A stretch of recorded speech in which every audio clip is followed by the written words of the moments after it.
Siin Pilistvere kiriku väravas alustasin teekonda Riigikogu valimiskampaanias ja siinsamas tahan ka lõpetada. On olnud väga õpetlik, põnev ja huvitav aeg.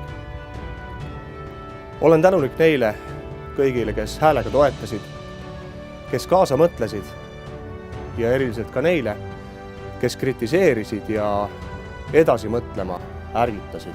Üks hea sõber ütles, et näe, kohalik kogukond ei tahtnud sind minema lasta. See on julgustav mõte ja seda küsimust, mis saab Pilistverest edasi, seda küsiti mult valimiskampaania ajal päris mitmel korral. Aga Pilistvere on suurem kui mina ja ulatub kaugemale kui ühe inimese töö. Aga praegu vastus sellele küsimusele ehk ei olegi enam oluline. Ma olen kõikidele tänulik, kes toetasid, kes julgustasid ja kes ka häälega panustasid. Eriti teeb rõõmsaks Isamaa üsna mõistlik valimistulemus. See julgustab, et mõistlik rahvuslik konservatiivsus omab kandepinda.